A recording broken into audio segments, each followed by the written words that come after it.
all I'm going to say right now. It is 10 o'clock. It is WIOFLP, Woodstock 104, and it is now time for Pot Talk with Joe Barton and Paula Gloria. I'm growing marijuana in my yard. Growing marijuana in my yard. Got little pots of pine spread out all over the lot, 'cause I'm growing marijuana in my yard. Well, I got the seed from Mexico. Stick it in some dirt and let it grow. Put it in my garden with my peppers and my peas, and I get all the smoke I need to breathe. 'Cause I'm growing marijuana in my yard. Growing marijuana in my yard. We keep it where no one can see, so let's keep this between you and me. But I'm growing marijuana in my yard. 'Cause I'm growing marijuana in my yard. I can't tell I'm boss or I'll get fired. I don't grow much, just what I use. I work all day, and when I'm through, I smoke some marijuana from my yard.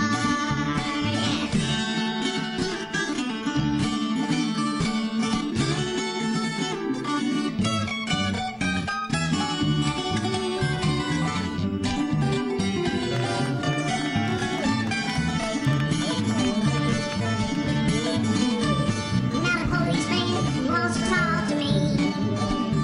He says, how you gonna smoke up all that weed?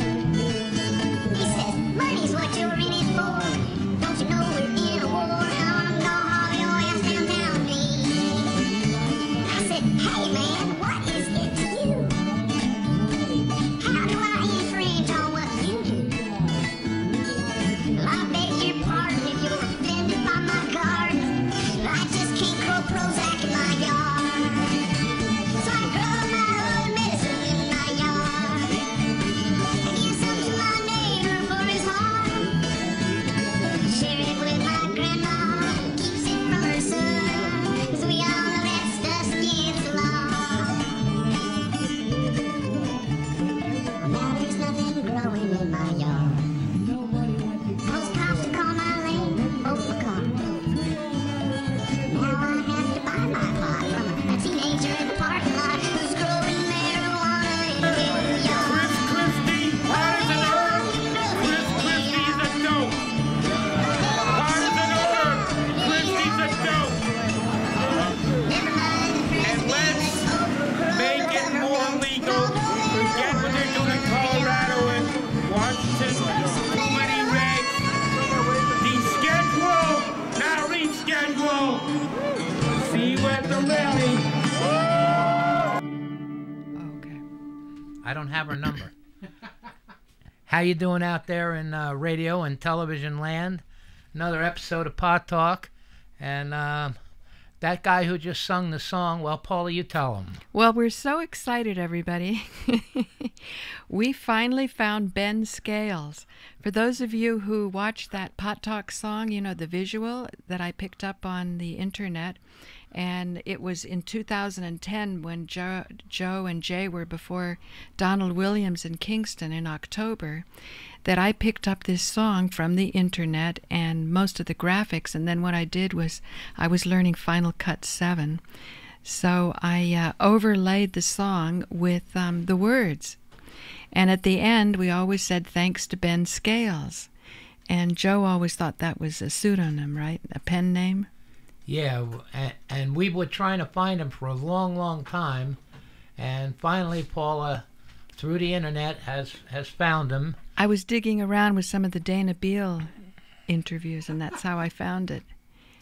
Yeah, and we're going to try at some point in time to have him call in because we love his song, Growing Marijuana in My Yard. And especially since I'd post on YouTube, and then I would get these copyright infringements that CD Baby owned it, but I just never heard of CD Baby, and I knew that I'd been using it for a long time. So what we saw, it had about 26,000 hits. If you go to youtube.com, Ben Scales, he had a YouTube channel all along, and you'll see him and two other people performing, and where I believe is in Asheville, North Carolina. Is that where Asheville is, North Carolina? Yes. Yeah. A pretty enlightened place. And he's also got a lot of other nice songs him and his family sing in the car. Yeah. So But we're happy about that. we're going to bring you up to the latest. We went down to New York City for the pot parade. I was supposed to speak down there, which I did at the beginning of the parade. And there was a lot of wannabe activists. That's it. A lot of wannabe activists who really don't know what they're talking about. They haven't walked the walk. They haven't paid the dues. And they act like they're real important because somehow they think they're an activist. We had a few run-ins with some of them because they were all pushing, oh, we want legalization, legalization. And we kept telling them, no, we don't want legalization. We want repeal of a law that should have never been. And I kept trying to tell them that legalization still means regulation, and regulation still means people will be going to jail. So we had a big conflict with a lot of them who were new activists who think they know it all and haven't followed everything that's been going on. Like, well, I've been active for 40 years, so I know all the scams. Medical marijuana is another scam. We don't want medical. We don't want legalization. We want them to repeal a law that was unconstitutional from its inception. Ann Slinger lied to Congress to get the law passed. The DEA put it in Schedule 1, knowing that even before they made it illegal, it was in 50% of the medicines. When you went into the pharmacy back in the 30s, 50% of the medicines were had hemp in them. So when they said has no medical effect, they knew that they were lying. And you people out there should know that just about everything the government tells you at this point in time is a lie. I mean, they lied to you about 9/11. They lied to you about everything. Now, we have an election coming up, and they haven't picked the Democratic candidate because the Democrats haven't had their big, whatever it is, convention, and the Republicans haven't had their big convention. But how come most of us already know it's going to be Hillary and Jeb Bush, which shows that it's all rigged from the very get-go. Now, I don't vote because I don't vote for criminals, and that's all that's running anymore. But you people out there who do vote, I would recommend that you don't vote for the Republicans, you don't vote for the Democrats, you vote for the guy who has the least chance of winning. If all of a sudden we started putting in people who they would never have put in place, we might actually see some changes going down. But if we get Hillary or we get Jeb Bush, we're going to get more of the same. We're going to lose more rights, and more than likely, whichever one we get, they're going to keep pushing for World War III because the lunatics that run this world have decided, and you can read it, it's in their documents, the PNAC or whatever, what is the other one called? Well, that's the Project for a New American Century. Yeah. It's in their documents that there's 7 billion people on the planet, and they think, well, we got to cut back on that. And there's a lot of you people out there who say, yeah, that's a good idea. Yeah, that's a good idea. But let me tell you, it's you that they're talking about. If there's 7 billion people on the planet and they decided that they want to get rid of 6 billion, that's with a B, 6 billion, that's all you people out there listening to me on the radio and television. So you just keep voting for these clowns, and you're putting your neck in the noose. So what do you got to say about the marijuana march, Paula?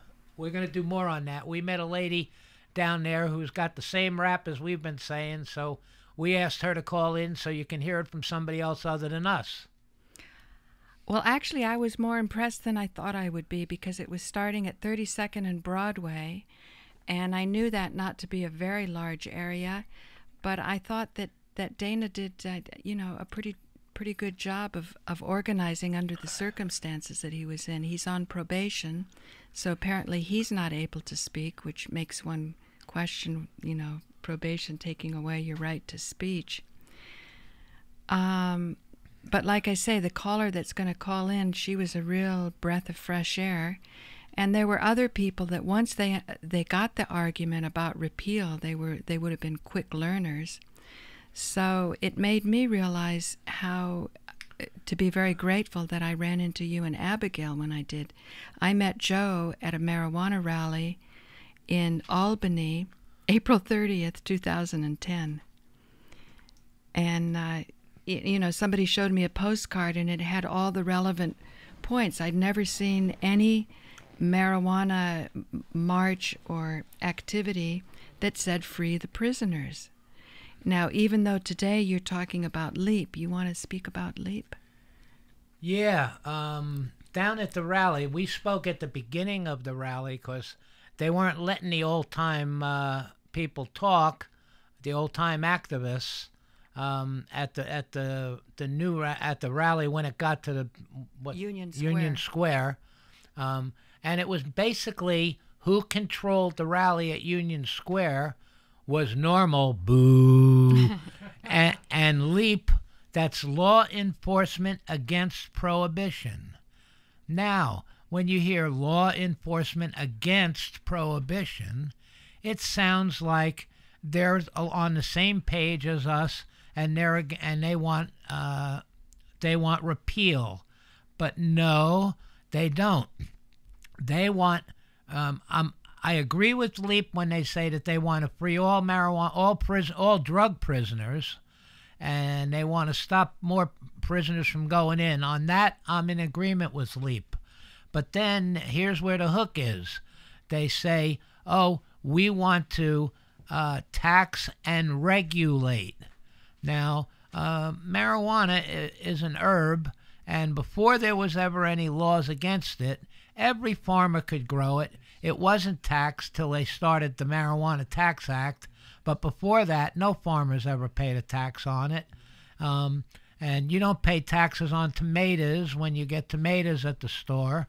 You don't pay taxes if you go into a health food store and you buy herbs. You don't pay taxes on the herbs. Yet they want to tax it, and the real hook here is they say regulate it. Anytime you have regulation, with regulation comes fines and incarceration. So what they're really saying is we want to make it legal so the big fat cats can get a license to supply it, which if you think the price of marijuana is high now, if the government and the big corporations get control of it, you are not going to be able to afford marijuana, especially you medical people who are all saying, "Oh, I want for medical, I got a condition." Well, taxing and regulating, and even the medical, California was all happy they had medical marijuana. Now out there, a lot of them are sorry that they ever did it, which a guy named Michael Moran was the first guy who started the medical marijuana movement out in California. Michael Moran was a friend of mine. And when he said he was going to do medical marijuana, I told him just what was going to happen. And it's all proven true to now that the big corporations or the pharmaceutical companies would take it over, and the old-time hippies, which Mike Moran was one, would still be going to jail. And that's what's happening out in California. We on the East Coast here, oh, marijuana is legal, is basically pretty legal out in California. Well, that's not true. There's still a lot of people going to jail, and the lawyers are making a killing out in California because now the average marijuana case out there costs, if you get a lawyer, between $50,000 and $100,000. That's insane for getting busted out there. And the feds, the feds are the one that are busting everybody out there.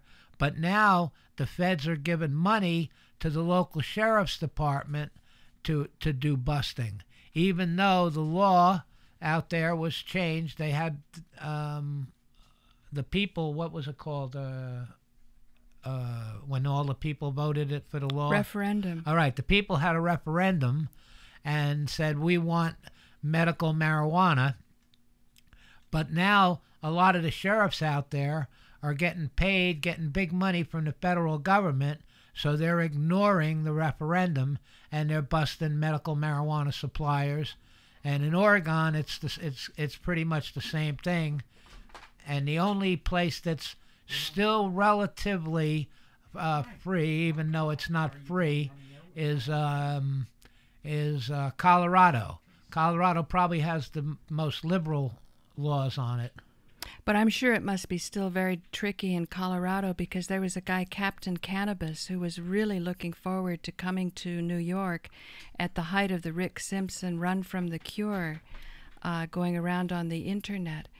And he had a strain that he called the Cure, and the first thing that happened is they were saying that it's the copyright is owned by a rock and roll group called the Cure. Therefore, he couldn't use. Yeah, right. Trademark disputes on that. And let's see, why else did the DEA come in?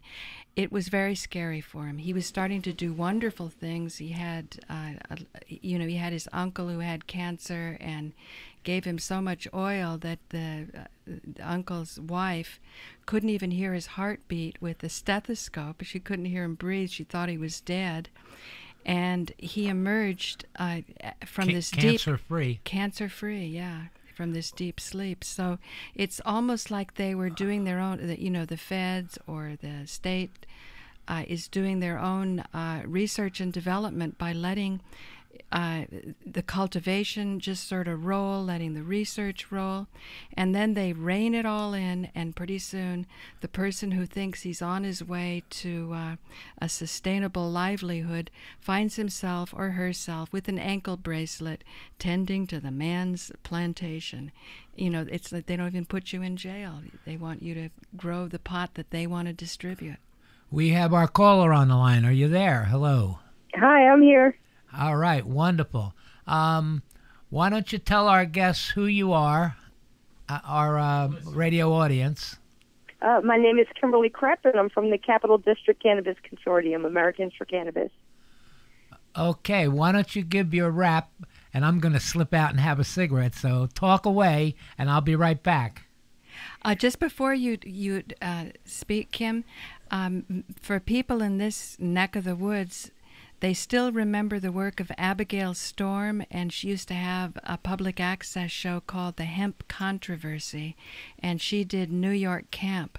So when we first encountered you at the beginning of the pot parade, instantly just looking at the sign that you had, the graphics on it, and the clarity of your message, it reminded me so much of Abigail Storm, who I met on camera and who so impressed me with the points that I know you're going to be sharing with our listeners right now. Well, I'd like to say thank you so much for that comment, because although I've never met Abigail, I've heard so much about her, and she's someone I would love to have the opportunity to meet and sit down and talk with. Wonderful. I hope it happens soon. So tell me how you started your group. Well, we've experienced a lot of the criminal aspects of marijuana firsthand, and we started to, instead of being on the inside of the jails, we started to come out and try to change policy, because we realized that the marijuana policy is ineffective. We've been challenged by it, many of us, from our entire lives. I could remember the first time I ever got busted for marijuana. I was in front of Sal's Deli at CBGB's on 3rd and the Bowery, and the cops pulled us out of the car and, took our weed, and it went from there. Wow. They and pulled you having, out? Yeah, and having experienced it, and this is probably in like 1984, 85. Yeah, and the policy that, has been coming to light is not policy that actually helps people that are actually affected by cannabis prohibition to begin with. Right. The people that are affected primarily, that are incarcerated, that have job losses and have all the adverse effects of prohibition are very low income individuals. Right. Sometimes it seems like that cannabis prohibition is used as a class war in order to keep people in society in certain sectors. Right, right. If it wasn't for marijuana having criminal charges, then you wouldn't have people with criminal records that aren't able to excel and have better jobs. Exactly. Without marijuana prohibition, you can't have people bagging groceries at Walmart and things like that. It's such a crippling thing, 85, we've seen numbers that are coming out saying that 85% of the people that are convicted of low-level marijuana offenses are low-income Black and Latino youth, and these marijuana convictions affect their futures, and it's something that stays on their record forever. And although they have decriminalized marijuana, the way the law reads is it's not every time it's a ticket, it's the first offense it's a ticket. Right. And it can keep escalating from there. The policy that they'd like to instate in New York is pretty unaffordable to the average person. And you mean that the license costs $200,000? Not only that, just the $10,000 application fee is not refundable in itself.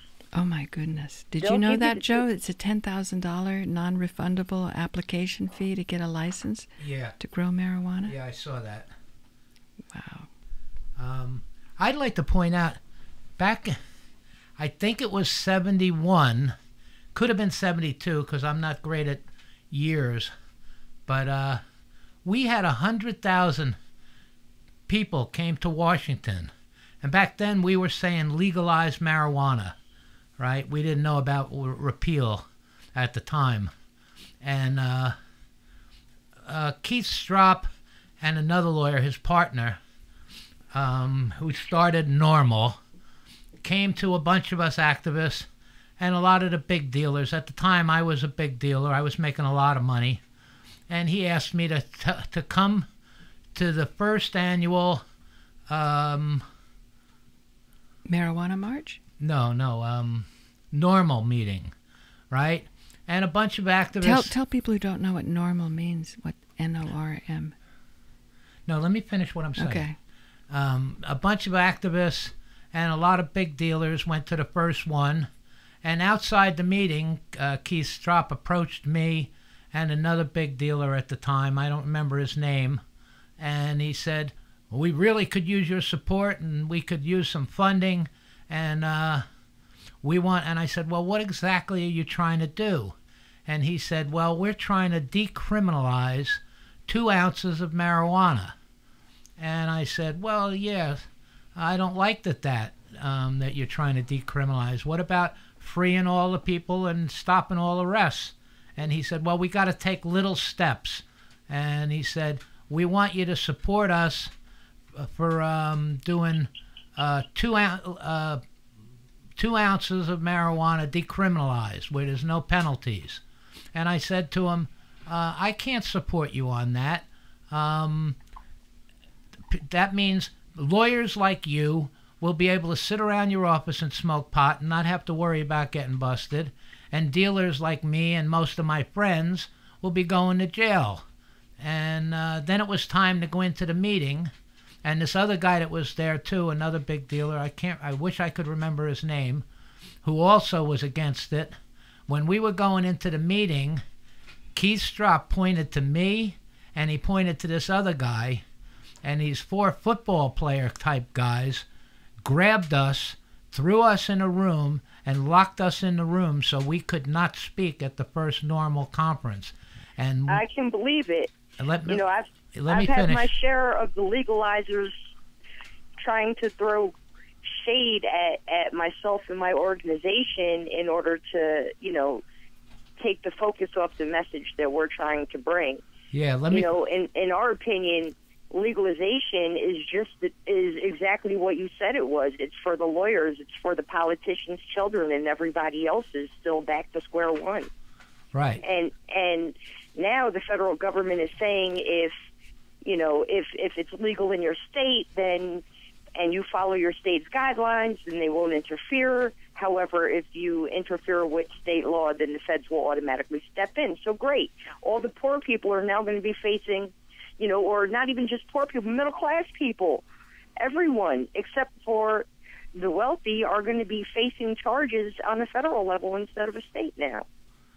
Right. But anyway, because Keith Stropp then started NORML, he said, protesting, you people don't have to protest. Let us lawyers fight this case.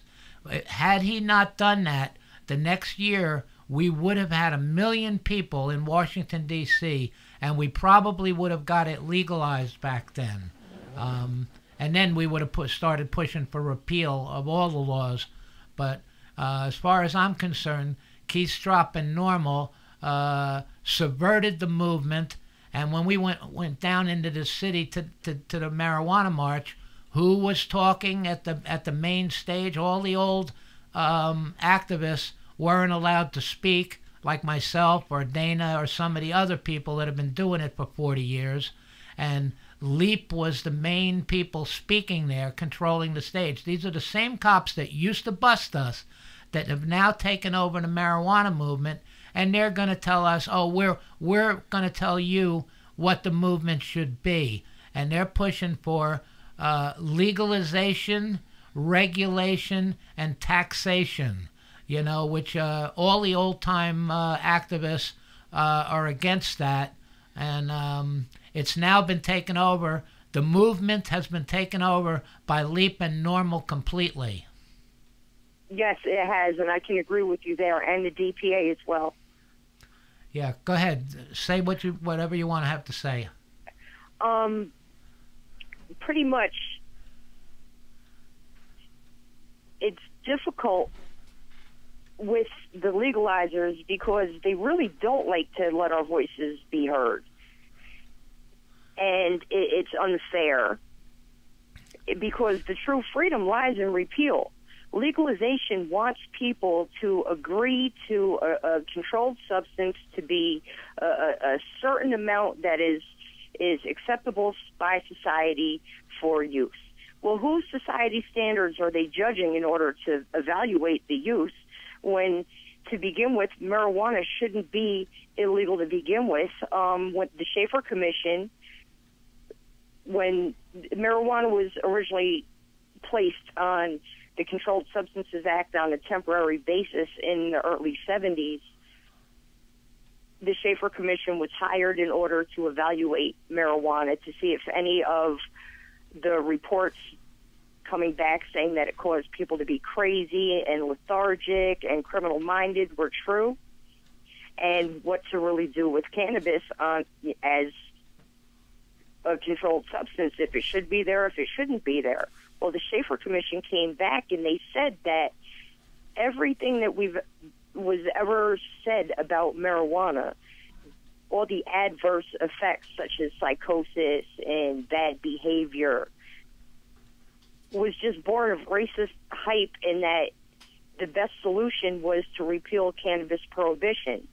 Well, if this committee was hired in order to evaluate the substance, and their evaluation came back to repeal cannabis prohibition and find a better solution for drug abuse in America, because it was noted that the abuse of a substance is a mental health issue.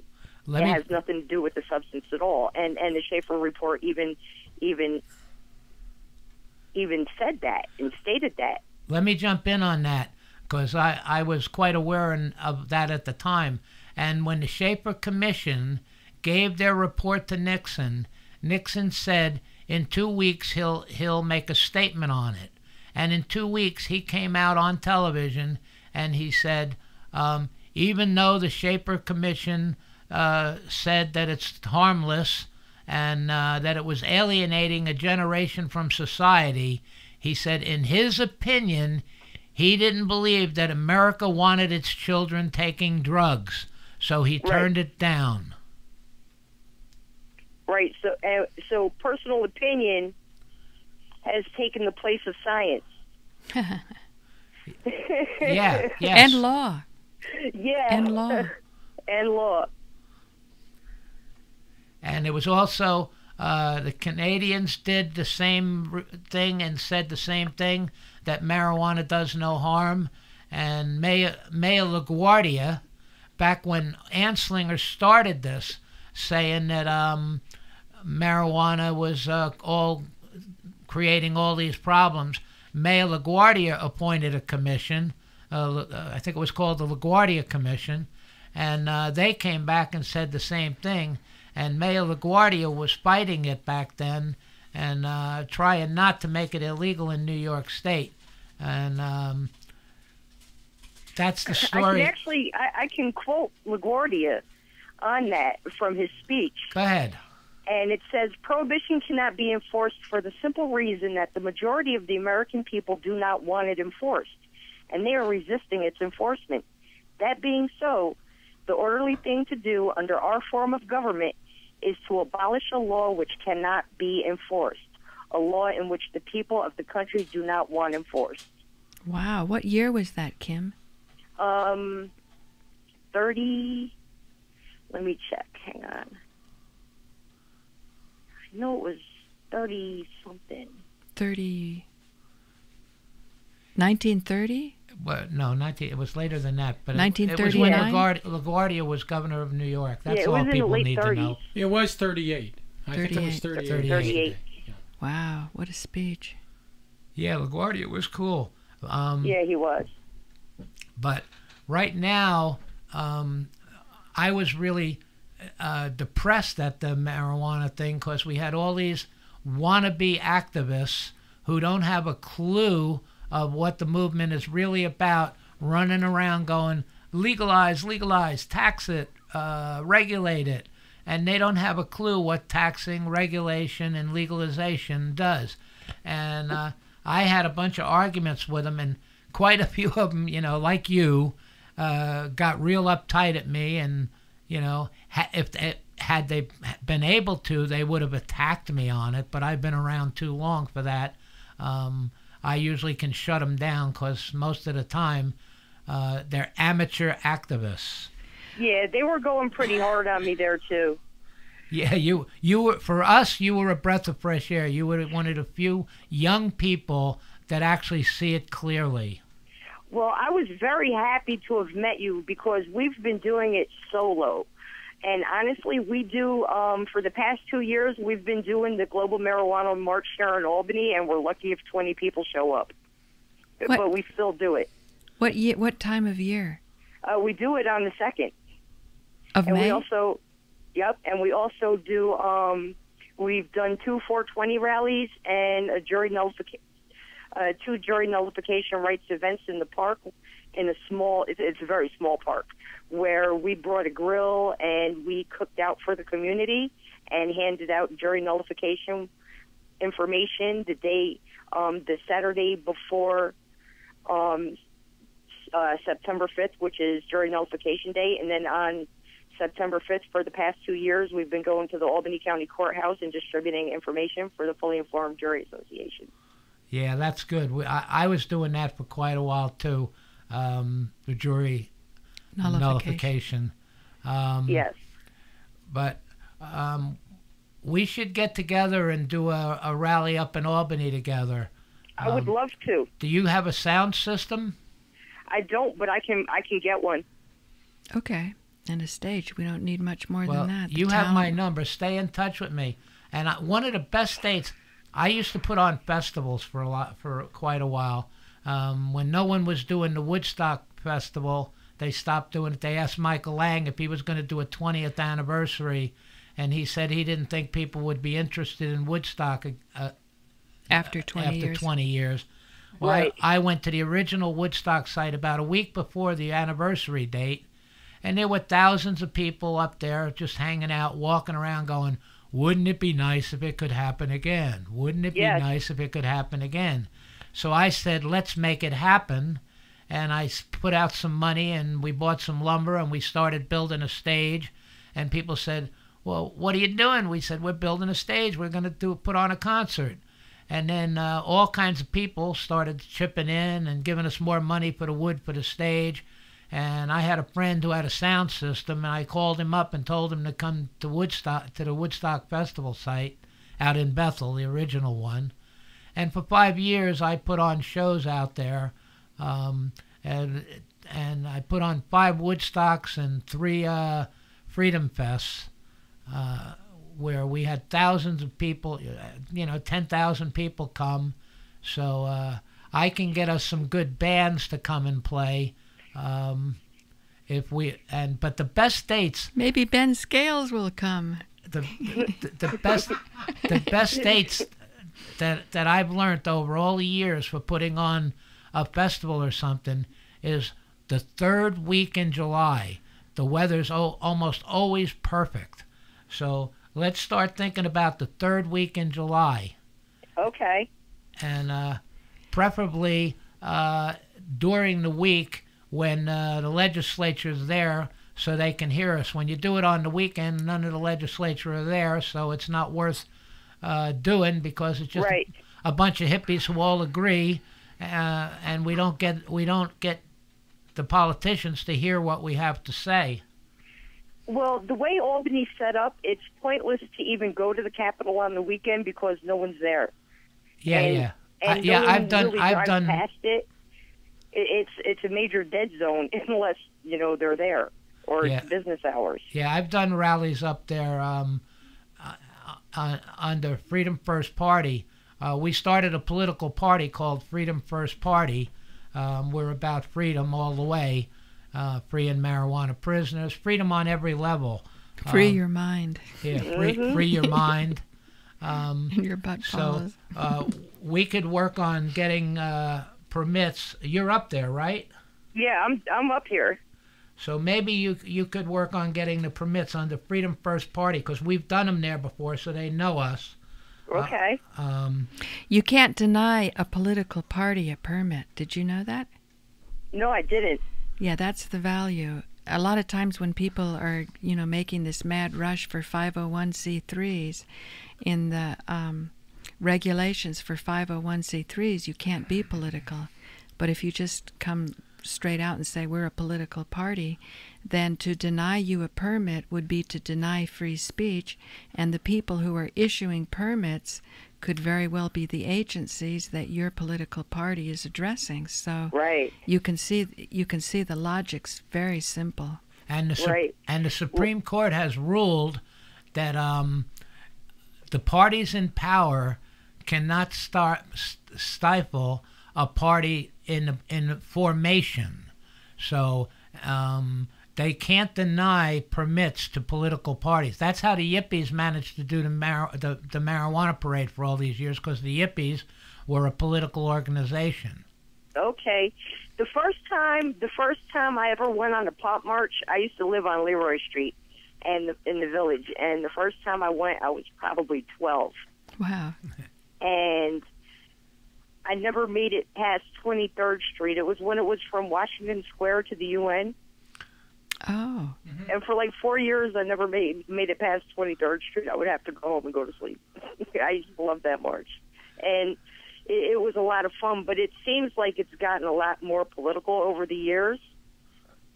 And I would have liked to see them give the opportunity for someone to voice the full repeal of cannabis prohibition, because with repeal, people don't understand what legalization is.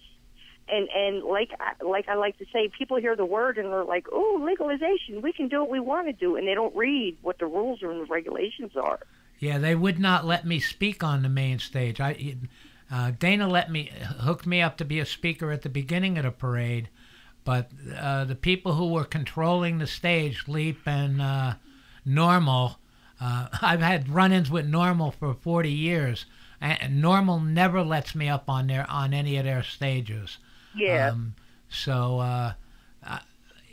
but I think it's time for us to start a whole new movement without them. Right, I think so too, and I think that for a while I was thinking I was pretty much the solo ranger, and that it was going to be real hard to pull people together. But I'm relieved to know that people are out there and they understand, and I know that when we get together and we join forces, our message is going to change the mind of the people that are asking for legalization, because they don't know what they're asking for.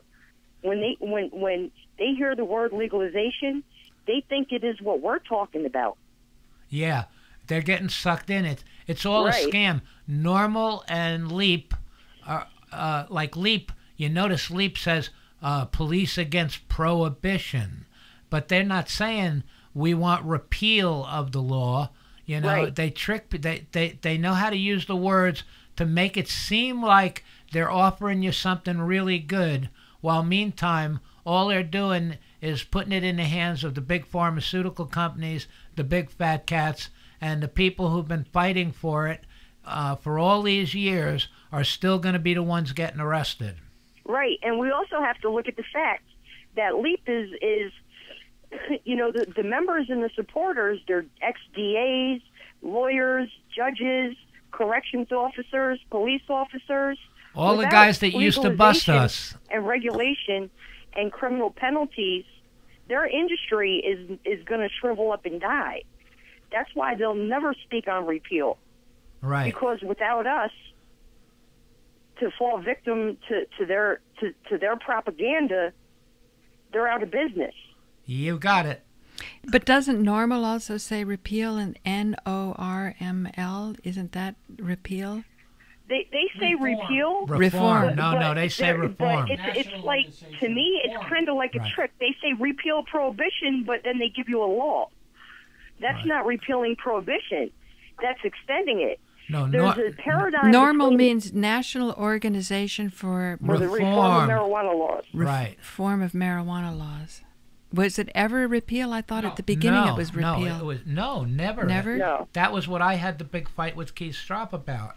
I He see. wanted to just decriminalize 2 ounces of marijuana. And I told him that means that anybody with more than 2 ounces is still going to be going to jail. And I told him, unless you push to stop all incarcerations and no more new ones, I can't support you. And that's when they grabbed me and locked me in a room so I couldn't speak. So, Right. Kim, you've been by yourself on this. You say solo, so this must be an inspiration that comes from very deep within you. It is. It's a plant. How many? We felt it personally. We've dealt with it personally. We have been on every end of adverse marijuana criminal penalties that there are. People shouldn't have to face women, fathers. They shouldn't have to deal with the consequences of being criminalized because of a plant.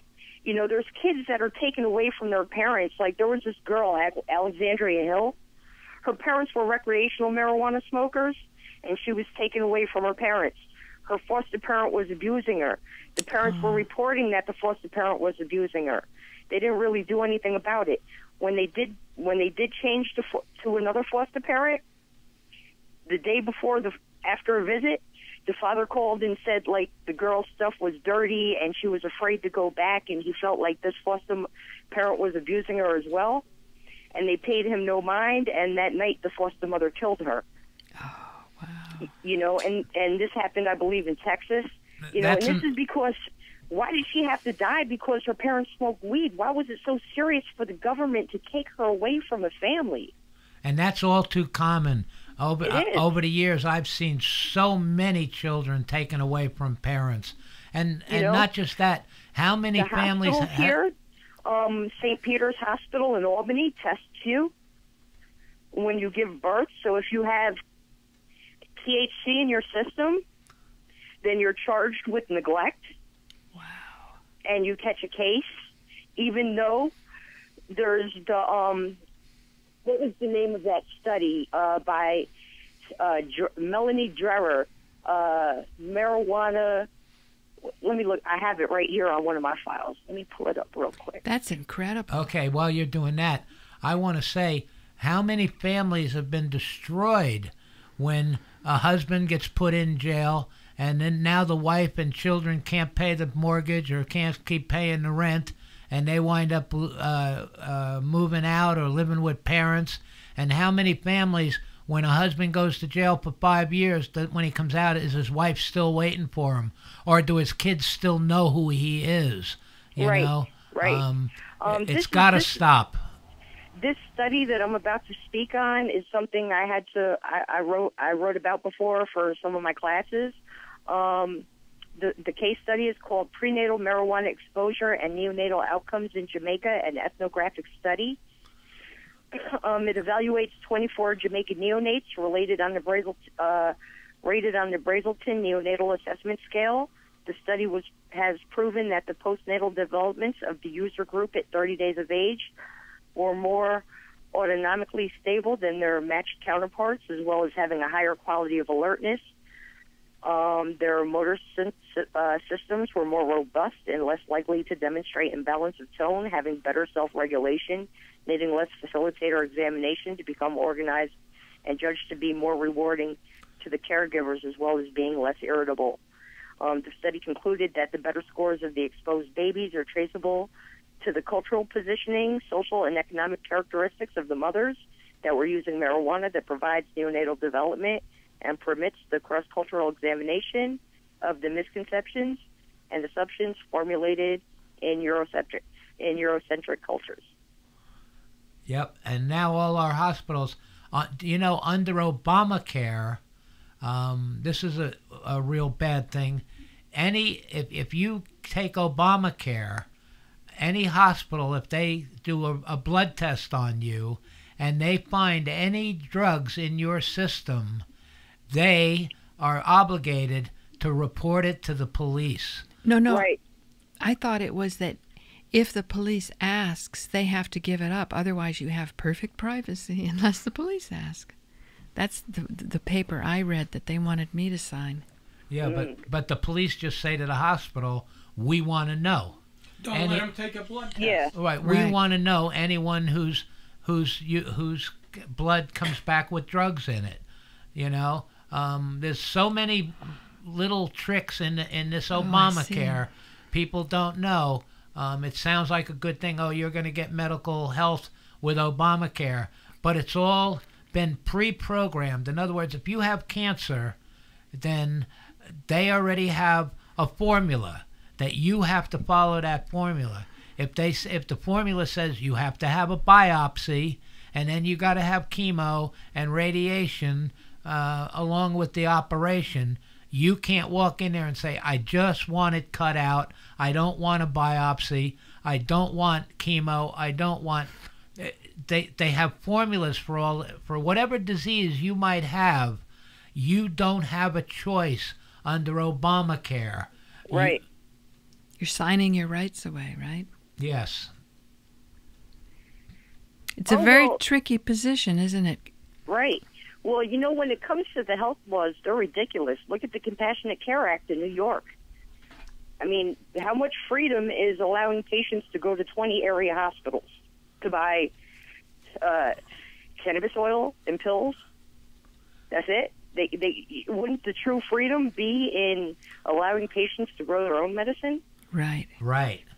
Most of the people that are able to be approved for New York medical marijuana, the way the law reads, it seems like, honestly, they have to be half dead. Yeah, and they have to have tried other medicines that don't work. All of them. They have to have tried all the other medicines that don't work first. Right, and that means they don't have any money left. So where are they going to get their medical marijuana recommendation from? They can't go to their HMO and have their doctor prescribe it to them because it's illegal under federal law. So now they're going to have to scrape their pennies together to go see an outside doctor in order to get a medical marijuana recommendation. And then when they are lucky enough to get that recommendation and be one of the select few to go to the 20 New York State hospitals, and pay really high prices to the pharmaceutical companies.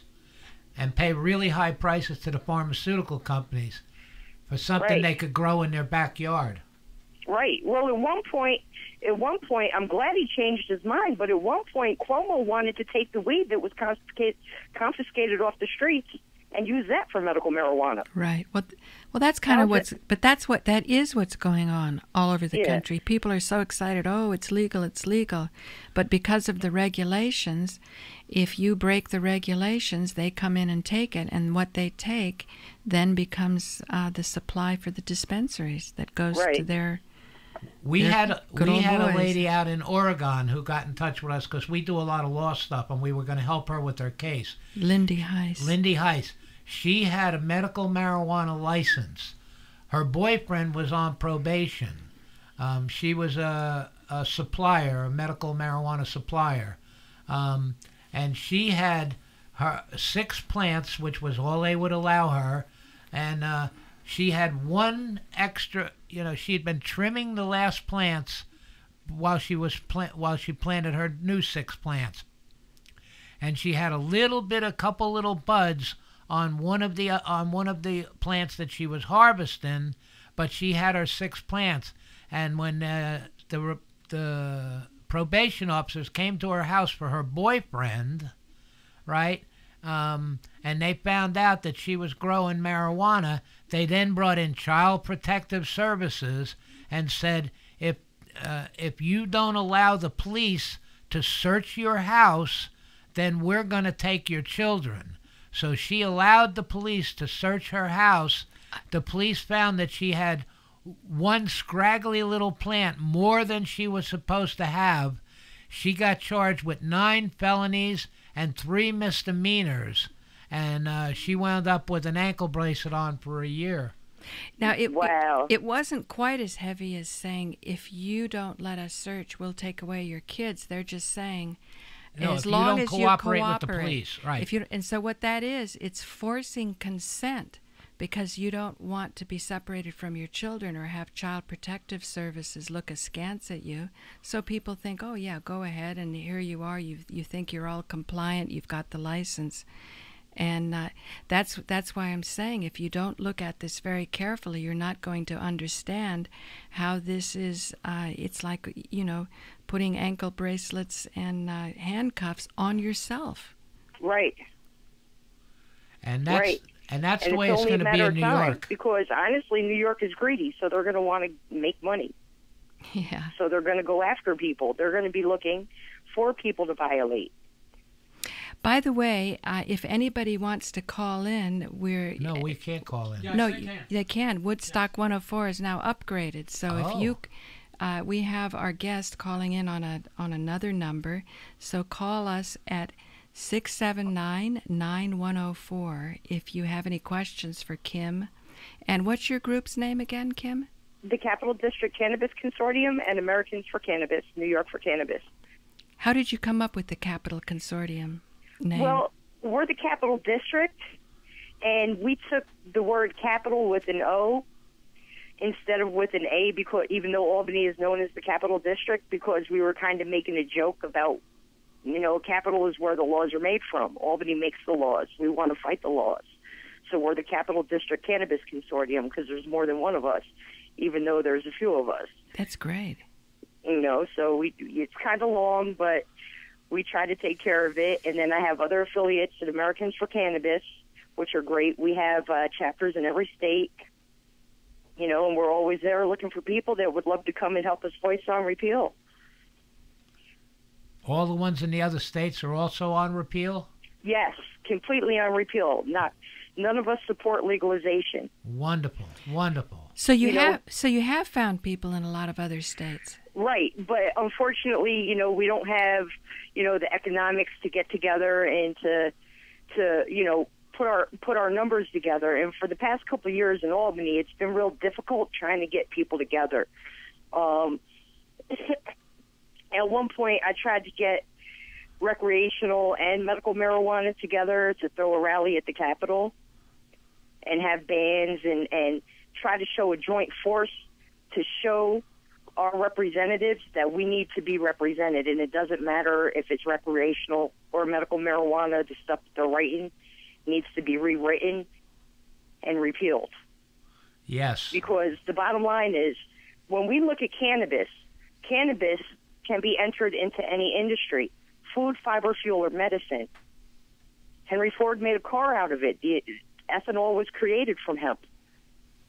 Henry Ford had the largest hemp plantation when his cars originally used to run on ethanol. Right. And he had the largest hemp plantation in the United States and was supplying ethanol. And that's when the oil companies came in. You know, there was a big group. It was the oil companies, the pharmaceutical companies, what's the other one? The one that makes clothes, Dow Chemical. Yep. DuPont, right. They were Hearst was a big one because he wanted hemp out of there so he could control the paper. Yes.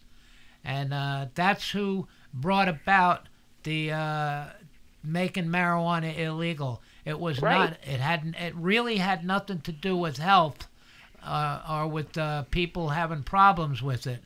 But they used to scare. Also, Andrew Lloyd Mellon, he put his foot in it because he was the founder of Gulf Oil. Yeah, and oil was the replacement for hemp. And they used the race thing by saying that black people are going to want to have sex with white women, and Mexicans are going to be smoking pot and stealing, and they used all that as a scare campaign to get it illegal. And in fact, if they would have tried to make it illegal and said it was either hemp or cannabis, most of the people in the country knew that there was already hemp medicine. The farmers were growing hemp, and they knew it. So what they did was they used the Mexican word marijuana. And when they were saying, oh, marijuana, this drug from Mexico, even a lot of the farmers that were growing hemp did not realize that they were talking about hemp. Right. When the Marijuana Tax Act criminalized marijuana in 1937, the press was describing it as killer weed from Mexico. Right. And when they introduced the act, it was introduced through the side door of Congress, going through the House Ways and Means Committee. So it didn't have to be sent directly to the floor and introduced as law. Right. After the enactment, William G. Woodard, the attorney for the American Medical